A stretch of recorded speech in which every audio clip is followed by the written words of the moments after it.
sí. Bueno, estuvimos viendo mediáticamente varios casos en- de padres que han sido denunciados, de padres, estoy hablando del hombre, ¿no? Han sido denunciados por abuso o por otras circunstancias y han sido condenados a prisión o a no ver a sus hijos y después se comprueba que eso fue falso, que era mentira, pero mientras tanto ellos ya purgaron toda esta condena. Digamos, O entonces, parte de la condena, o claro. parte Sí. de la condena, bueno, que ese tiempo ya no, uno ya no lo recupera, ¿no? Y no. Bueno, y para ampliar un poquito respecto de esos casos, bueno, si hay acá, si cómo se están dando y cómo uno puede, no sé, estar atento o el denunciado, en todo caso, si Sí. es víctima de una mentira, cómo Cómo demostrarlo, qué hacer defender. antes de ¿Cómo te llegar, defendés? o sí o Aparte sí. de tu propio hijo. Sí. Claro, por alguna manipulación y que después los hijos crecen y dicen, bueno, no, mentí o quiero ver a mi papá o lo que fuera y aparecen ellos o cómo comprobar esta Sí. mentira. Digamos. Bueno, en el mejor de los casos va a poder retomar la relación, ¿no? Pero el problema es el siguiente. A ver. Vimos como vos estabas explicando, Fanny, hace poco tiempo vimos que salió en las noticias una situación de un médico que en una disputa de cuidado personal respecto a los hijos con su exmujer, es decir, con la madre de los hijos, en la cual en el proceso de familia se había asignado la custodia al padre, al varón, se produce una denuncia por parte de la madre, motivada en dichos supuestos de uno de los hijos, de que éste estaría siendo abusado sexualmente por el padre y por el hijo varón mayor, es el hermano mayor.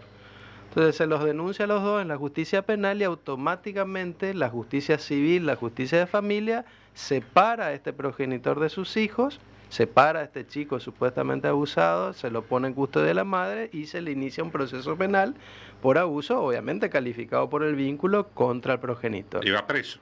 Y va preso preventivamente porque era abuso sexual con acceso carnal, o sea, era una condena muy grave, es una pena muy grave, un delito muy grave, claro. entonces va preso. Estuvo preso 3 años esta persona. En Argentina. Acá sí, esto fue en Buenos Aires. Estuvo preso 3 años, se tramitó el proceso penal, en el proceso penal pudo comprobarse que había dichos, pero que nunca se pudo comprobar pericialmente de que efectivamente el hijo había sido abusado, sino con unas pericias particulares que había presentado la madre, aparte de la denuncia en sí misma, ¿no? Y resulta que después de más de 3 años sale el hijo a hablar, que el que presunto abusado, a decir que en realidad esto había sido toda una falacia, que había sido orquestado por la madre, que él se vio impulsado, compelido por la madre a hacer esta denuncia contra el padre. Entonces sale a la luz esta cuestión de hasta qué punto la disputa familiar nos puede llevar a situaciones de tan extrema gravedad y cuáles son las consecuencias que esto tiene para la persona que denuncia y de qué manera se recompone el vínculo fracturado durante tanto tiempo entre el progenitor y sus hijos, que ya son grandes en este caso, ¿no? En primer punto, en el caso en particular, se está investigando, a partir del Ministerio Público Fiscal, recoge el guante y está investigando, aparentemente hay toda una asociación ilícita de abogados y peritos de parte que están, se encargaban de hacer este tipo de pericias falsas como para lograr el impedimento de contacto Como y se dice en la justificarlo. jerga tribunalicia, un carancho. Absoluto, carancho absoluto, pero aparte de la más baja estofa, digamos. Exacto. Pero el análisis es el siguiente: ¿hasta qué punto una denuncia penal motivada o movilizada por el conflicto familiar va a generar que la justicia civil, es decir, que la justicia de familia diga suspendo cualquier tipo de vínculo con el progenitor hasta tanto se resuelva en sede penal? ¿Esto es lógico? Sí. El juez, ante la evidencia mínima de que podría ser veraz esta situación, lo que tiene que hacer el juez de familia es decir, bueno, mire, por las dudas, ¿sabe qué? Manténganse alejados hasta tanto se resuelva en sede penal si efectivamente tiene verosimilitud de la denuncia. El problema es que la justicia tarda mucho. Claro. Entonces vos podés nos ha tocado trabajar en casos donde el padre, falsamente denunciado por abuso, tuvo más de 2 años sin ver a sus hijos. Independientemente que después esa persona denunciada falsamente Sí. accione contra el que lo denunció falsamente. Por supuesto. Tiene todo el derecho, ¿no? Absolutamente. Cuando se comprueba que la denuncia fue falsa, esa falsa denuncia constituye un delito penal también, que está reprimido. Eso creo que hay que destacarlo, guarda, porque no es gratis denunciar falsamente para vengarte del otro, vaya, el argumento que vos quieras darlo, ¿sí? Porque si se comprueba que la denuncia fue falsa, automáticamente se vuelve en contra del denunciante. Absolutamente. Por eso decimos, es un tipo penal también que está repelido por el Código Penal con una pena máxima de 3 años de prisión, que sería escarcelable. Por eso, a partir de este caso y de otros que tomaron relevancia pública, se están planteando proyectos de modificación del Código Penal donde la figura de la falsa denuncia, con la finalidad de impedir el contacto de los padres con sus hijos, sea un delito ya no escarcelable, sino que tenga una pena mucho mayor, lo cual desde ya apoyamos plenamente, si se comprueba que esto es así. Y apelo a tu experiencia. Hay una norma que repele la falsa denuncia, hay un tipo penal, pero lo que se busca es agravar la pena en este tipo de situaciones. Te pregunto y apelo a tu experiencia a pesar de tus jóvenes años. Siempre viene bien la aclaración. Sí, no, sí. ¿Hay de este tipo de casos en Formosa? Digamos, sí, de que un padre o una madre denuncian al otro padre o la madre por cuestiones de este calibre, digamos, de esta gravedad, abuso sexual, no sé, ¿cuál de otra? Violencia física. Violencia. Sí. Se denuncian, hay denuncias y cruzadas. Hay denuncias, en los casos más extremos hay denuncias. Quiero aclarar que no todas las denuncias son falsas. Eso también. A ver, las generalizaciones siempre son dañinas porque pagan justos por pecadores. Lo cierto es que hay abusos sexuales de los padres respecto de sus hijos, sí los hay. Lamentablemente los hay por diversas circunstancias, pero los hay. Y son reprimibles como corresponde, obviamente. Y obviamente también tienen su sanción específica. Ahora, ¿hay denuncias falsas? Sí, también las hay. Claro. Y las hay, lo digo porque lo he vivido como abogado, ver de qué manera se plantean, se desarrollan y qué resultados tienen. Lo cierto es que ante una denuncia falsa, ¿qué defensa puede asumir el progenitor falsamente denunciado? Ahí está, eso es lo que me gusta, digamos, darle a la gente que si usted es parte de una denuncia, objeto de una denuncia de esta, y usted sabe que es falsa, ¿cómo defenderse? Sí, la defensa tiene dos planos, que es la defensa civil y la defensa concretamente penal en el proceso penal. En el proceso penal, la prueba de una falsa denuncia por abuso, supongamos, de cualquier calibre, abuso de cualquier calibre, siempre va a estar supeditada a la prueba pericial. Entonces, ¿qué es lo que se tiene que promover en ese proceso penal? Es acreditar cuáles fueron las circunstancias de la denuncia, pues muchas veces el conflicto familiar, un proceso de larga data y ultra conflictivo en el tribunal de familia, nos puede estar indicando que la denuncia que se insta en determinado momento puede llegar a tener una finalidad dolosa, obviamente, de buscar el apartamiento de ese progenitor. Entonces yo lo denuncio porque con eso evito que tome contacto con los hijos. Claro. Sabiendo de que una denuncia de abuso sexual, lógicamente, va a representar que inmediatamente el juez de familia suspenda el contacto. Claro. Entonces, ¿qué es lo que yo tengo que buscar en la defensa? Buscar acreditar el contexto en el cual se da la denuncia y, fundamentalmente, de manera pericial, acreditar de que la denuncia no tiene verosimilitud. Es decir, el niño que es abusado presenta ciertos indicadores psicológicos y psiquiátricos que pueden mensurarse en algún punto, pueden determinarse en punto a no contrastar, decir está mintiendo, sino ver si efectivamente eso que el niño está manifestando o denunciando, si es que lo hizo, porque puede ser que solamente sea la progenitora o el progenitor que denuncia, tiene visos de realidad.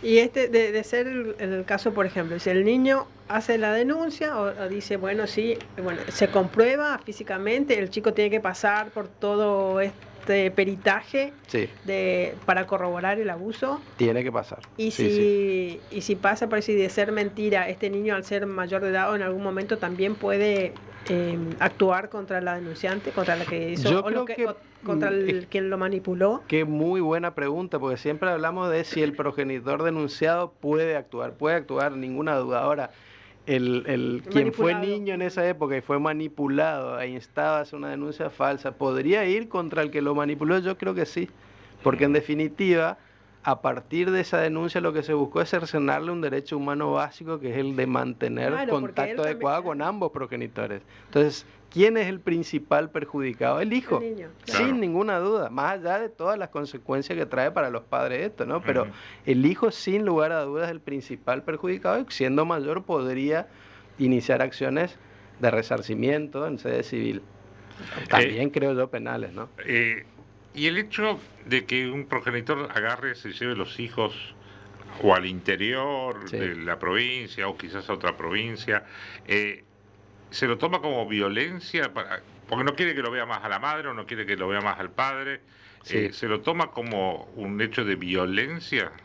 Bueno, se manifiesta de manera violenta. Eso se llama, generalmente nosotros en derecho lo llamamos traslado inconsulto, que puede ser el traslado cuando vos modificás de manera arbitraria, Sí. sin planteárselo al otro progenitor y por pura subjetividad, trasladar al niño de su centro de vida.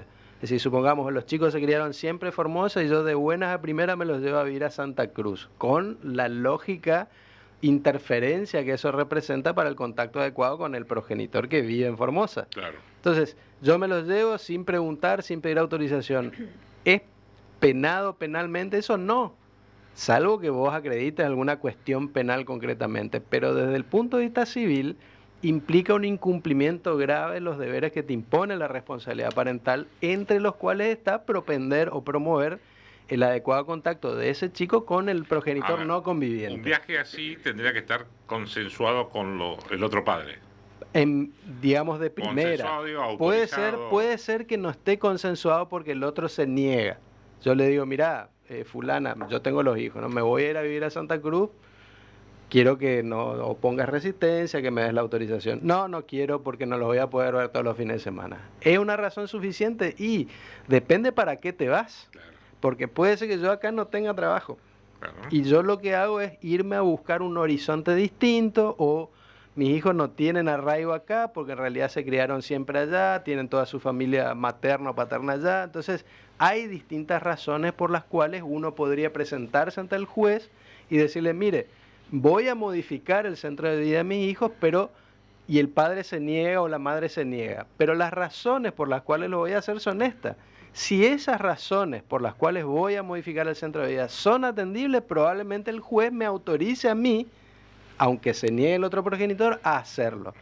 Obviamente que me va a autorizar en la medida que yo, en esa circunstancia, garantice el contacto de esos chicos con el progenitor que se queda acá o que vive en otro lugar. Que si quiere ir a verlo, lo puede ir a ver, cada tanto se lo voy a traer para que lo vea, ese tipo de cosas. Lo que no se permite, digamos, son situaciones arbitrarias. Si yo de buena primera hago el bolso y me mando a mudar, como ha pasado mucho también acá. Con los pibes a cuesta. Con los pibes a cuesta, y de buena primera yo me doy cuenta que mi hijo ya no viene en España, así de una. Entonces, esas situaciones es lo que se tiende a evitar, ese tipo de situaciones con el traslado en consulto, y determinar que en definitiva, si el otro no presta el consentimiento, plantearlo judicialmente para que haya una venia judicial supletoria. Bueno, le decimos a la gente, si quiere hacer una consulta, doctor Alejo Ceró, al 374 54 60 95. 54 60 95. Bien, sí. Pero en este caso, por ejemplo, no es que para sacarlo del país, dentro del país quizás sí. No, hasta dentro del país necesita autorización. Con uno de los padres puede viajar, quizás, pero para salir... Vas a necesitar dentro del país cuando el traslado sea para mudar de residencia. Entonces yo me voy, no es que me voy de viaje, de vacaciones. Sino que agarro, digo, ahí no hay problema. 10, 15 días, un mes, ponerle. Me voy, sí, obviamente tengo la obligación de avisarle al otro, pero no es para trasladarme a vivir. Ahora, cuando es para mudar la residencia, sí. Siempre se pide la autorización de ambos padres para trasponer las fronteras del país. Si me quiero ir al Verde y me quiero ir a Asunción, o me quiero ir a Estados Unidos, tengo que contar, cuando el chico es menor, con la autorización de ambos padres por escrito. O sea, una autorización expresa. ¿Qué puede pasar? Puede pasar que uno de los padres se niegue a dar esa autorización, por las razones que fueran. Ahí otra vez vemos la situación en la cual tengo que pedir autorización al juez para que supletoriamente preste ese consentimiento que no está brindando el otro padre. Y ahí se expondrán las razones por las cuales no se presta el consentimiento. Porque ¿qué puede pasar? Puede pasar que mi interés de salir del país es para ir a vivir en otro país. Entonces, en ese caso, lógicamente, se analiza de la misma forma las situaciones, si es conveniente o no para los hijos irse. Y la pregunta es, estamos hablando siempre de los padres, uno contra el otro. ¿Es decisorio, no sé si está bien dicho, preguntarle a los chicos? Siempre los chicos tienen que ser oídos en el proceso. Ahí está. ¿Y quién, de acuerdo a su grado, edad y grado de madurez. ¿El juez? El juez. El juez conjuntamente con el asesor de menores. Le dice, tráigame a los chicos que quiero escucharlos. ¿Cuándo va a pasar eso? Muchas veces sucede, o sea, es una manda, obviamente, de los tratados internacionales y de nuestro Código Civil y Comercial, el derecho del niño a ser oído. En las cuestiones que sean de su interés, como esta, por ejemplo. Ahora, ¿cuándo los va a llamar el juez? Generalmente los llama cuando la autorización o la venia tiene que ver con la mudanza de residencia. Si yo me estoy por trasladar a vivir a otro lado. Bueno, obviamente se los tiene que escuchar a los chicos porque son ellos o es a ellos el que se le va a afectar su centro de vida por otro nuevo. Y se lo va a citar y se lo va a oír también de acuerdo a su edad y grado de madurez suficiente, porque si el niño tiene 2 años, lo que diga no tiene sentido. Ahora, si se trata de un chico de 10, 12 años... Ahí te pregunto, ¿cuál es el escalón de edad donde la justicia empieza a estar atento a lo que dice? Bueno, en realidad la norma no establece una edad porque se habla de la autonomía progresiva. Antes de la reforma se decía, bueno, de tal edad a tal edad. Ahora, como hay autonomía progresiva, va a depender del caso particular. Hay chicos de 5 o 6 años que tienen un grado de maduración mayor que otros de la misma edad en otro contexto. Lo mismo pasa con los de 12, los de 13. Por lo general, por casuística, por costumbre, a partir de los 7, 8 años ya generalmente se los cita. ¿Y qué Obviamente, peso, mayor peso va a tener cuanto mayor edad tengan. Está bien, la pregunta es, ¿qué peso tiene en la decisión de la justicia lo que digan los chicos? Bueno, ¿cómo se evalúa eso? No debería ser decisivo. Ajá. Es decir, yo supongamos que estoy discutiendo una cuestión que no sea salir del país, sino de con quién van a vivir los chicos, con quién de los progenitores. Ese oír al chico no quiere decir, digo, a ver, quiero vivir con mamá, quiero vivir con papá, terminó la discusión. No, el juez siempre tiene que evaluar, por más que el chico diga A, si le conviene A o le conviene B. Y ahí entran a tallar profesionales, psicopedagogos. Exacto. Siempre en los procesos de familia se le da intervención a lo que se denomina equipo interdisciplinario del tribunal. Ahí está. Que está compuesto por psicólogos, psiquiatras, trabajadores sociales que analizan en contexto interdisciplinario estas situaciones que el juez, por ser, digamos, jurídico, quizás no abarca en su totalidad. Entonces siempre está la asistencia de este equipo para... un informe socioambiental. Lo auxiliar, digamos, el auxiliar. Que son auxiliares también, pero dentro del y te pregunto, contexto del tribunal. Volviendo al inicio de la charla, ¿sí? En el caso de una denuncia por presunto abuso o violencia, antes de tomar una decisión el juez, ¿no hace esa evaluación de un equipo interdisciplinario del chico? Por supuesto. Desde el punto de vista de la denuncia penal... ¿Se entiende a dónde voy? Absolutamente. Antes de mandarlo en cana al padre que lo denunció la madre, que habría abusado de su hijo, es decir, evalúen si esto realmente ocurrió, digo. No, sí, hay una intervención del equipo interdisciplinario, pero ya no del Tribunal de Familia porque ya está en la justicia penal. Ajá. Entonces, generalmente el que interviene es el cuerpo médico forense. Lo que pasa es que vos vas a tener una denuncia en la cual la primera intervención del cuerpo médico va a determinar rasgos de verosimilitud. No hay certeza todavía. Si pudiera haber algún rasgo de verosimilitud, y probablemente el proceso continúe, depende de la gravedad de la denuncia, con el denunciado tras las rejas, digamos. Hasta que se compruebe que efectivamente esa verosimilitud que aparece al principio no es tal. En este caso que hablamos... ¿Querés un poquito de caña con ruda? Sí, evidentemente no se hizo una investigación exhaustiva y la persona pasó 3 años preso por abuso y además sabemos que los abusadores de niños tienen un... no los tratan bien en la cárcel. No los tratan bien en la cárcel. Sí. Vamos a ver. Bueno, y ahí, con quien determinó, con el juez o todos los auxiliares de la justicia que participaron en este caso. Sí. ¿Qué pasa con ellos? No sé, alguien le dice, estuviste mal, te Bueno, sancionamos, no sos más juez. podría pasar de que se demande a los jueces o a los que intervinieron en ese proceso y determinaron que efectivamente hubo abuso. Yo creo que sí, pero tenés que demostrar la mala praxis. Es decir, el juez, ¿qué va a decir? Si a mí viene un médico legista del cuerpo médico forense, o sea, integrante del Poder Judicial, y me dice, sí, la verdad que hay indicadores, bueno, mi decisión tiene que estar amparada por esa indicación médica. Entonces, no podríamos decir que el juez obró mal porque en definitiva está basándose en los informes de supuestas personas calificadas que le están planteando Claro, eso. buscar dónde estuvo Hay que ver dónde está la falla. desatención o la mala Exactamente, hay praxis. que ver dónde está la falla. Generalmente en ese tipo de casos, por eso decía al principio, la prueba más certera siempre van a ser pruebas periciales que pueden indicar si hay verosimilitud en la denuncia o esta deviene de una manipulación específica motivada por otras razones que tienen que ver con el contacto de ese niño con su padre. Entonces, en ese caso, vos lo que tenés que analizar, si vas a demandar al Poder Judicial, es si efectivamente no se analizaron correctamente las pruebas que se rindieron o los indicadores no eran tan graves como para determinar que existió sin ningún tipo de duda el abuso que se está denunciando, ¿no? Lo que me quedó dando vuelta en la cabeza es que dijiste que en la justicia de Formosa esto es bastante habitual, lamentablemente. Este tipo no es que sea recurrente. habitual, quiero ser claro también, no es que sea Pero habitual, pero hay casos, yo porque trabajo mucho en la justicia de familia y en los casos más extremos de las disputas que estamos mencionando respecto de los hijos, hubo situaciones en las cuales madres han denunciado al otro por abuso, pero en realidad con la única finalidad o destino y promovido muchas veces por colegas inescrupulosos de, digamos, tratar de coartar el vínculo con el progenitor.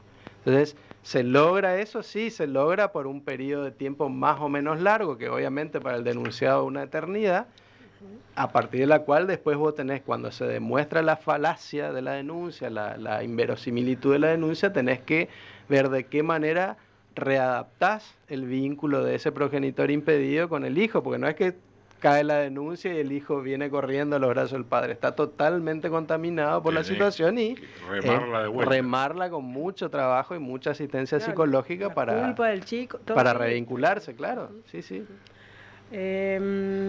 Bueno. Acá me dice, Sí. pará, estoy acompañada, qué lindo ese término, me gusta. Hace 13 años. Excelente, sí. Mi acta de convivencia en el registro, ¿me sirve algún día? ¿Me sirve algún día para el cobro? Debe ser de pensiones. Sí.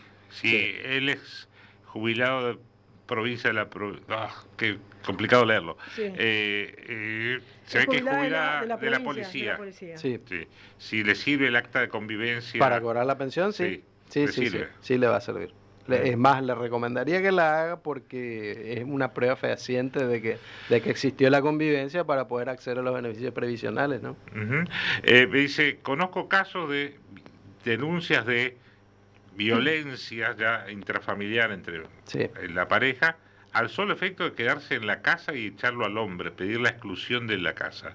Sí, los hay también. Los hay también, lamentablemente. Lo que pasa es que eso es distinto, porque cuando nosotros hablamos de violencia, a ver, no le estoy bajando el precio ni digo que no sea grave, pero ya no estamos hablando de una denuncia penal, estamos hablando de una situación de violencia de género que puede ser más o menos grave, a partir de la cual se toma una decisión cautelar, que muchas veces es la exclusión del hogar, la restricción de acercamiento, pero siempre en el ámbito civil o en ciernes en el ámbito penal. No es una situación que determine que uno pueda llegar a estar en prisión durante determinado tiempo, ni sindicado como autor de uno de los delitos más execrables que hay, que es el abuso contra menores de edad. Entonces, la situación es distinta. En las cuestiones de violencia, lo que se toma son medidas autosatisfactivas o cautelares, donde el juez no dice esta persona es violento o violenta. Lo que dice es, mire, separémoslos hasta tanto veamos más adelante qué pasa. Exacto. Por las dudas, porque también hay Que muchos no tenga casos en donde... contacto con el chico, pero no al extremo como pasó en el caso. En las denuncias por violencia lo que sucede generalmente es que cuando se hace el análisis previo a la sentencia cautelar, ya el equipo interdisciplinario de la oficina de violencia lo que analiza es si, es decir, el carácter del riesgo de la denuncia. Si voy a decir un riesgo bajo, riesgo medio, riesgo muy alto, cuando puede determinarse que hay indicadores de extrema gravedad. Entonces, eso también va a determinar que la denuncia implique la restricción de acercamiento contra la denunciante o contra los hijos también. Está claro. Cuando no es tan elevado el riesgo, es solamente no se puede acercar a la denunciante, pero puede mantener un vínculo con los hijos. Una perimetral, pero restringida solamente a la que denuncia, ¿no? Dice, ¿qué se le hace a la madre cuando no cumple lo que acordamos y avaló el juez?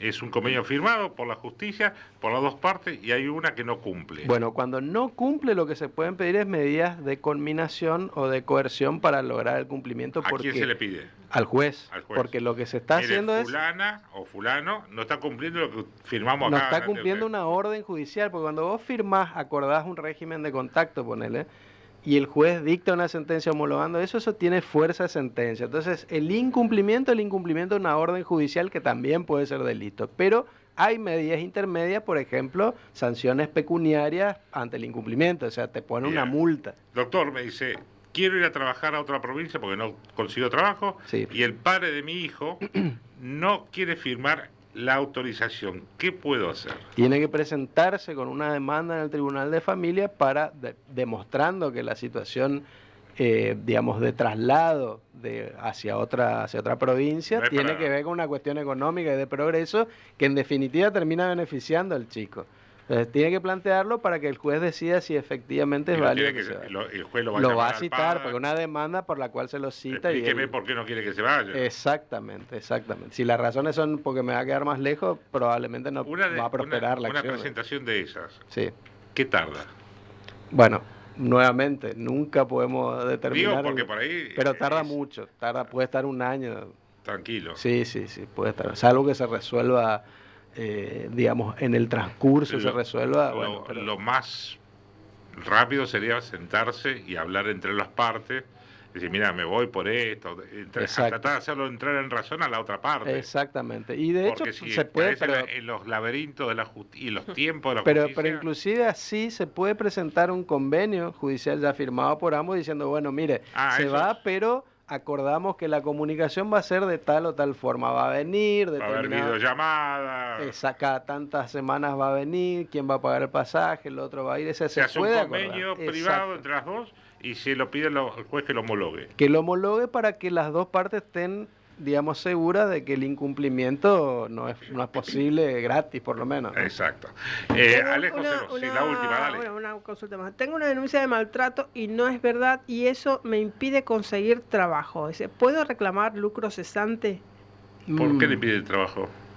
No sé, porque viste que no sé qué profesión es, pero le dicen, no sé, algún antecedente, no sé.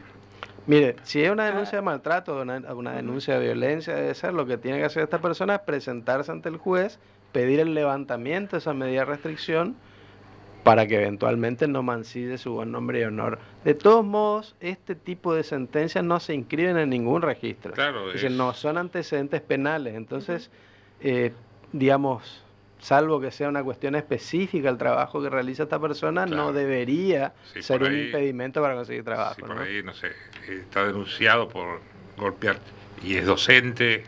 Sí, también habría que ver, porque, digamos... Está escuchando que me amplíe, Sí, pero no debería implicar una restricción, salvo que tenga antecedentes penales. Bien. Doctor, gracias como siempre, muy amable. Ya sabe, el doctor Alejo Ceró, ahí en la Torre Rincone, piso 8. Oficina 84. Y cuando ingresa, la caña con ruda está a su disposición. A disposición. Piso 8, oficina 84. Alejo Ceró y asociados. Así es. Pausa y ya volvemos.